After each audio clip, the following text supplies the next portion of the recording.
Welcome students to my channel doctor Sumit education academy.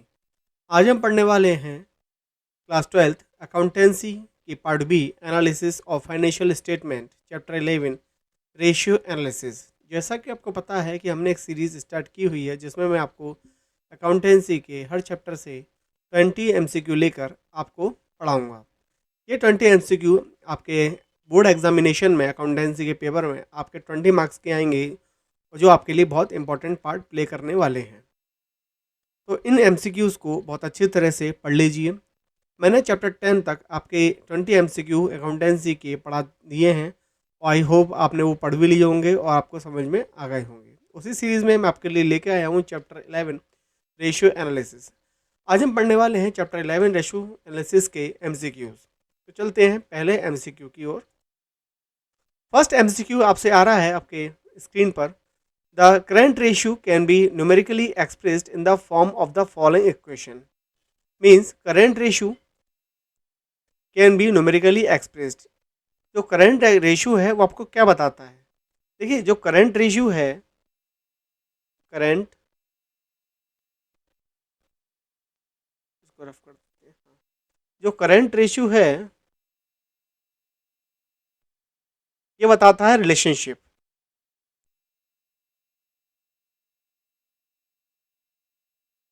किसमें? Current ratio है तो किसमें बताएगा ये? करंट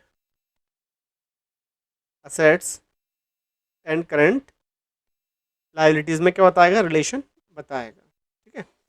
अब वो बताता है कि करंट रेशियो की करंट लायबिलिटीज के कंपैरिजन में करंट असेट्स हमारे पास कितनी है। ठीक है। तो जो आपके पास रिलेशनशिप बनाता है करंट रेशियो, वो ये बनाता है करंट असेट्स और करंट लायबिलिटीज में।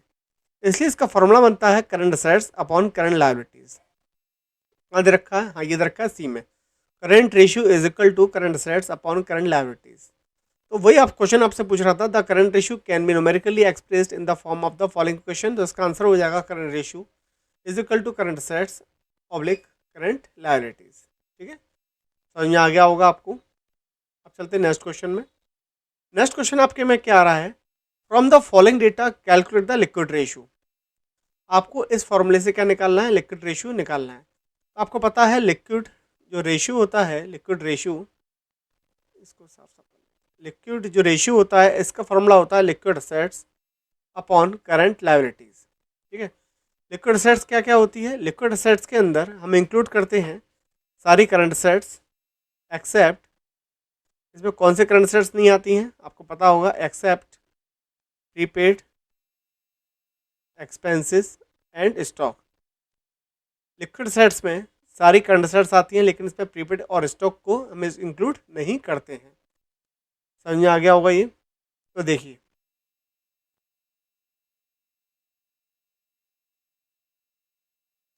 तो क्वेश्चन में आपको दे रखा है current assets 50,000, current liabilities 20,000, inventory 13,000 और प्रीपेड 1,000। तो जो करंट असेट्स है 50,000, इसमें से माइनस कर देंगे स्टॉक 13,000 का और 1,000 प्रीपेड के। तो आपकी लिक्विड असेट्स आ जाएगी, कितनी की आ जाएगी? 15 माइनस 13 37 और 1 36,000। 36,000 आपकी लिक्विड असेट्स आ गई, असेट्स आ गई। और करंट लायबिलिटीज कितनी दे रखी क्वेश्चन में? 20,000। तो अपॉन 20,000 तो रेशियो बनेगा, कितना बनेगा? 1:1.8:1। इसका आंसर हो गया बी। इसका सही आंसर हो जाएगा बी। अब चलते हैं नेक्स्ट क्वेश्चन पर। नेक्स्ट क्वेश्चन क्या आ रहा है? नेक्स्ट क्वेश्चन आपसे पूछ रहा है operating margin can be numerically expressed in the form of following equation. जो ऑपरेटिंग मार्जिन होता है इसका मतलब होता है कि आपको कैलकुलेट करना है ऑपरेटिंग प्रॉफिट रेशियो। तो ऑपरेटिंग रेशियो का फॉर्मूला जो होता है वो क्या होता है? Operating profit upon revenue multiply 100। तो सबसे पहले हमें क्या निकालना है? सबसे पहले हमें निकालना है ऑपरेटिंग प्रॉफिट। और ऑपरेटिंग प्रॉफिट कैसे निकालेंगे? बताता हूँ क्या आप ऑपरेटिंग प्रॉफिट कैसे निकाल सकते हैं। जब आपके पास ग्रॉस प्रॉफिट गिवन है,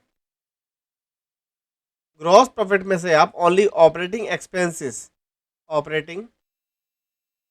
एक्सपेंसेस लेस कर देते हैं, तो क्या निकल के आ जाता है आपका? Operating operating profit,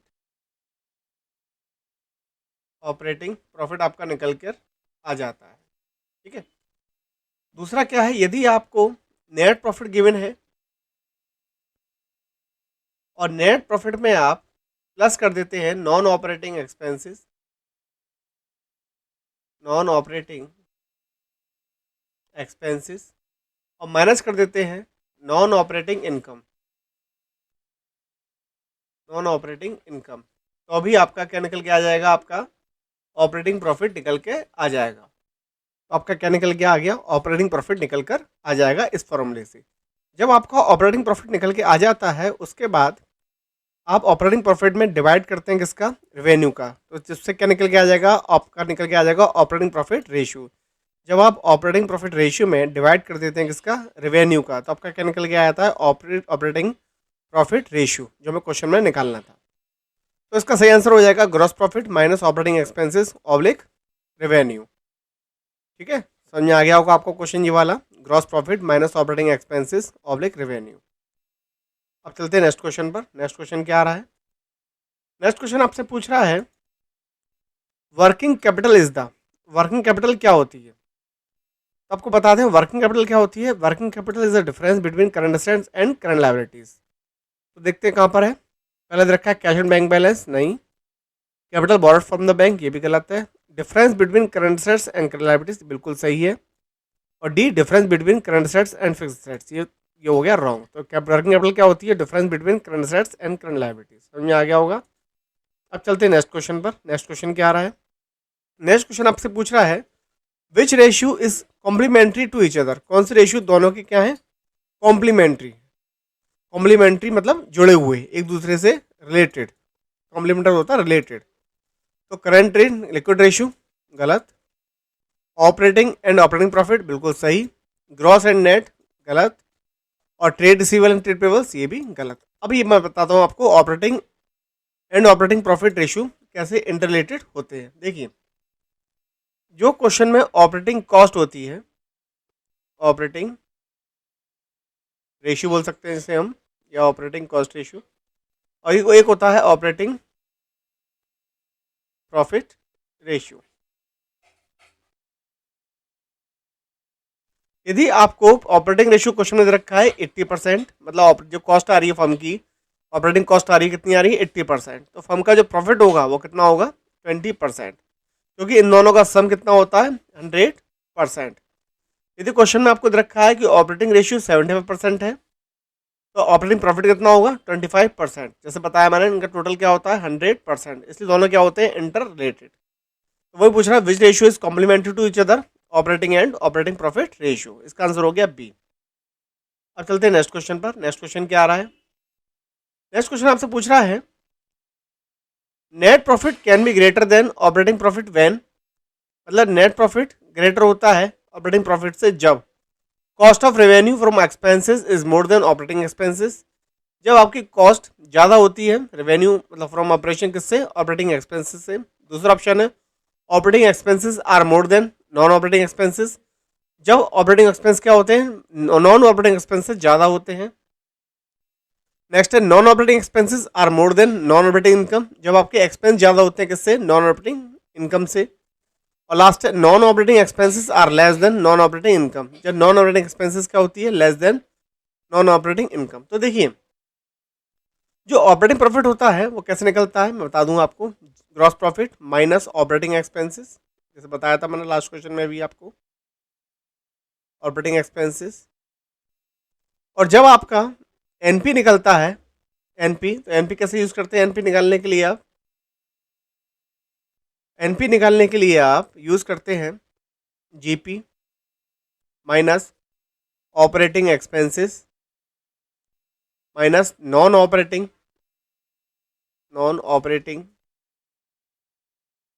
expenses plus non operating income, non operating income, तब निकलता है आपका एनपी। ठीक है ना। और ओपी मैंने बता दिया, जीपी माइनस ऑपरेटिंग एक्सपेंसेस, इससे निकलता है ऑपरेटिंग प्रॉफिट, और ये हो गया एनपी। तो क्वेश्चन पूछ रहा है net profit can be greater, net profit कब ज़्यादा होगा किससे, ऑपरेटिंग प्रॉफिट से।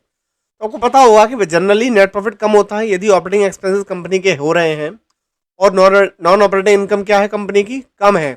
नॉन ऑपरेटिंग इनकम कम है और नॉन ऑपरेटिंग एक्सपेंस हो रहे हैं, तो एनपी किससे कम हो जाएगा, ऑपरेटिंग प्रॉफिट से कम हो जाएगा।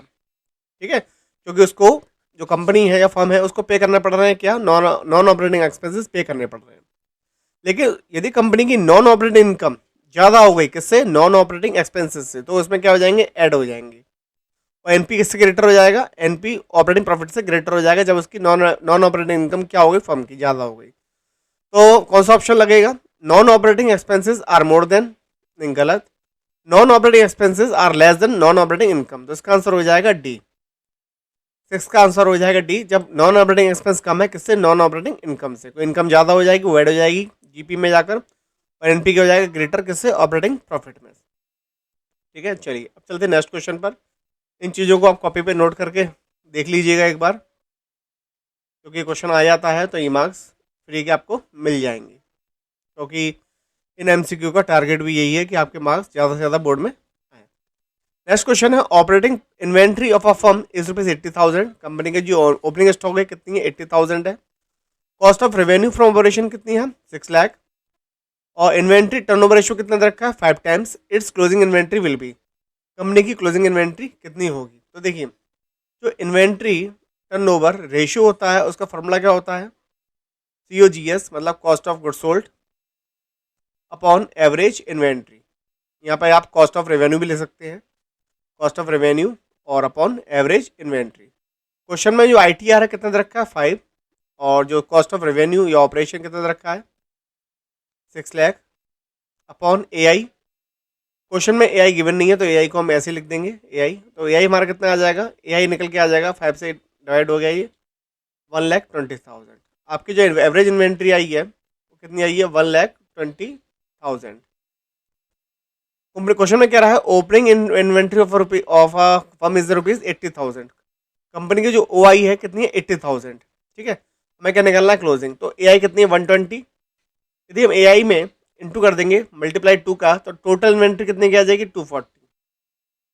जो टोटल इन्वेंट्री आएगी TI, टोटल इन्वेंट्री कितनी आएगी, 240 की।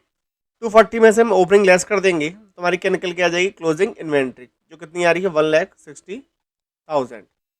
हमारा ऑप्शन हो जाएगा ए, इसका सही ऑप्शन हो जाएगा हमारा ए। अब चलते हैं नेक्स्ट क्वेश्चन पर। नेक्स्ट क्वेश्चन आ रहा है आपके में, डेब्ट equity ratio is a measured of. जो डेब्ट इक्विटी रेशियो है क्या मेजर करता है, short term solvency, profitability, long term और एक्टिविटी रेशियो।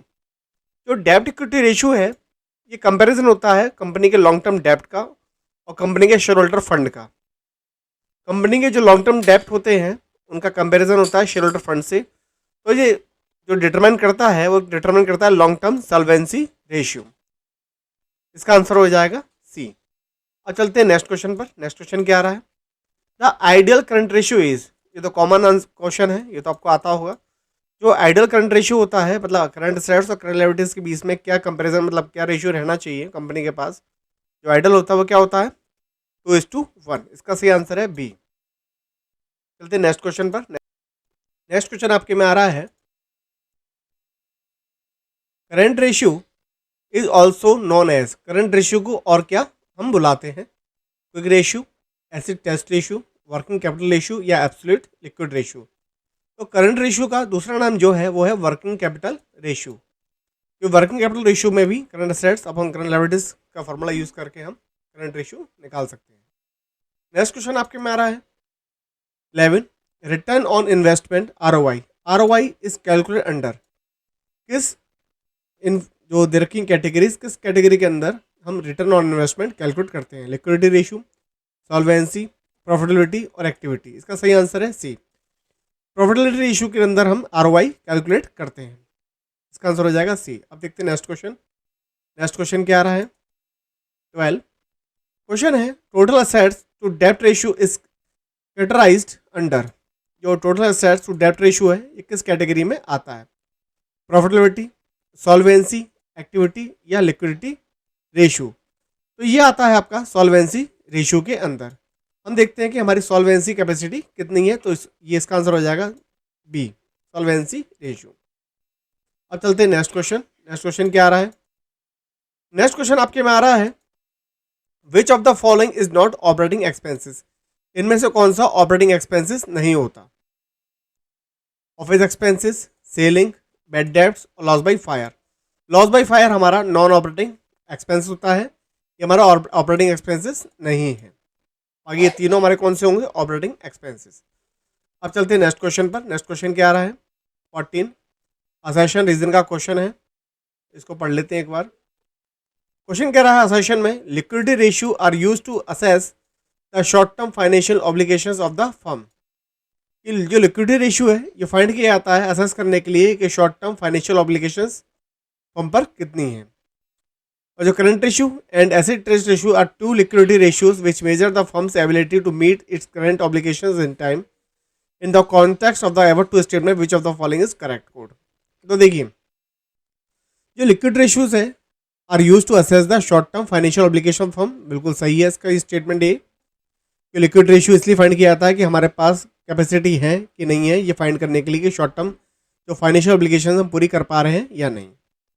और current ratio and acid test ratio are two liquidity ratios which measure the firm ability to meet its current obligations in time, ये भी उन्हीं के लिए find किए जाते हैं, ये वाले भी। तो ए और जो असर्शन रीजन और ए और आर दोनों ही सही हैं, और दोनों ही और आर ए का बिल्कुल सही रीजन है। तो both A and R correct, कहाँ रखा है? Both A and R correct and R is the correct reason of A, इसका आंसर हो जाएगा ए। अब चलते हैं नेक्स्ट क्वेश्चन पर। नेक्स्ट क्वेश्चन क्या आ रहा है? नेक्स्ट क्वेश्चन आपके में है 15 Sheetal limited has a current ratio of 3:1 if its stock is rupees 40,000 and total current liabilities is 75,000 the quick ratio will be. आपको क्या निकालना है इसके अंदर? क्विक रेशियो इसके अंदर फाइंड करना है। अब देखिए इसको कैसे सॉल्व करेंगे। आपको निकालना है क्विक रेशियो। क्विक रेशियो का फॉर्मूला होता है liquid assets upon current liabilities. Question में करंट लाइबिलिटीज गिवन है 75,000, आपको क्या निकालनी है? Liquid assets. लिक्विड असेट्स कैसे निकालेंगे आपको पता है। लिक्विड असेट्स का फॉर्मूला होता है current assets minus stock minus prepaid. जो क्वेश्चन में करंट असेट्स है गिवन नहीं है, तो पहले हम क्या करते हैं? करंट असेट्स निकाल लेते हैं। कैसे निकालेंगे? आपको पता है जो रेशियो दे रखा है वो हमें दे रखा है 3:1 का। तो जो करंट लाइबिलिटीज है हमारे पास 75,000, आपको पता है करंट लाइबिलिटीज के कंपैरिजन में जो असेट्स हमारे पास कितनी है? ट्रिपल है। तो 3 का मल्टीप्लाई कर देंगे तो हमारी असेट्स आ जाएंगी 2,25,000। तो 2,25,000 में से स्टॉक माइनस कर देंगे, जो कितना दे रखा है क्वेश्चन में? स्टॉक गिवन है 40,000 का। प्रीपेड एक्सपेंस गिवन नहीं है, तो हमारी जो असेट्स आ जाएगी लिक्विड असेट्स कितनी आ जाएगी? 1,85,000। उसको फिट कर देंगे फॉर्मूले में। 1,85,000 अपॉन कितनी है करंट लाइबिलिटीज? क्वेश्चन में गिवन है 75,000। जब हम डिवाइड करेंगे 185 का 75 में तो हमारा आंसर आ जाएगा बी, 2.47:1। इसका आंसर हो जाएगा बी। अब देखते हैं नेक्स्ट क्वेश्चन। नेक्स्ट क्वेश्चन क्या आ रहा है हमारे में? नेक्स्ट क्वेश्चन हमारे में आ रहा है असर्शन और रीजन का। असर्शन हमसे कह रहा है if gross profit ratio is 20%, जो जीपी है 20% है, goods for 50,000 sold to employees at cost, इसमें से 50,000 का गुड्स सेल कर दिया है cost per, will decrease the ratio, जिससे हमारा जो रेशियो है क्या हो जाएगा? डिक्रीज हो जाएगा। ठीक है, हमारा जो प्रॉफिट मार्जिन है वो कम हो जाएगा। ये बिल्कुल सही है कि प्रॉफिट मार्जिन कम हो जाएगा, क्योंकि हमारा जो गुड्स है वो कॉस्ट टू कॉस्ट सेल हो गया और हमारी सेल तो इंक्रीज हो गई। हमारी सेल तो क्या हुई? इंक्रीज हुई, लेकिन हमारा प्रॉफिट क्या रहा? प्रॉफिट इंक्रीज नहीं हुआ। जो 50,000 है कॉस्ट टू कॉस्ट सेल, मतलब सेल तो बढ़ जाएगी हमारी, लेकिन हमारी जो प्रॉफिट है वो इंक्रीज नहीं होगा 50,000 से। तो हमारा जो परसेंटेज क्या हो जाएगा? डिक्रीज हो जाएगा। जो रेशियो है वो क्या हो जाएगा? Decrease. There will be no change in GP ratio, नहीं जीपी में चेंज होगा, ये गलत रीजन दे रखा है। Because both of cost of revenue and from operation and revenue from operation will increase by the same amount, नहीं, ये रीज़न बिल्कुल गलत है। हमारा जो जीपी है वो डिक्रीज हो जाएगा। असर्शन सही है, रीज़न हमारा गलत है। तो इसका जो सही आंसर होगा वो होगा A and R both are correct and R गलत बिल्कुल। Both A and R correct but R does not explanation A, ये बिल्कुल सही है। आर सही एक्सप्लेनेशन नहीं है किसकी? ए की।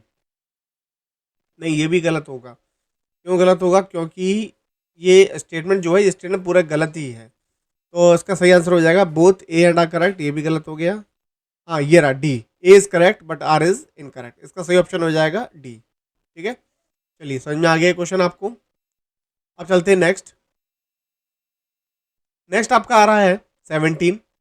17 में क्या कह रहा है आपसे, विच of the following is not an activity ratio, इनमें से कौन सा एक्टिविटी रेशियो नहीं है।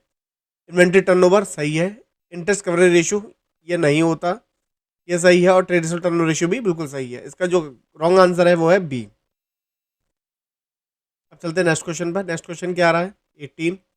18 हमसे कह रहा है long term solvency is indicated by current ratio, wrong. Short term quick ratio, wrong, ये भी short term. Net profit profitability ratio, हाँ ये रहा डेब्ट इक्विटी रेशियो, डी आंसर बिल्कुल सही है। अब चलते हैं नेक्स्ट क्वेश्चन पर। नेक्स्ट क्वेश्चन हमसे कह रहा है 19। क्या कह रहा है, फिक्स्ड असेट्स ₹5 लाख, जो फिक्स्ड असेट्स है कितने की, 5 लाख की है। करंट असेट्स कितने की है, 3 लाख की।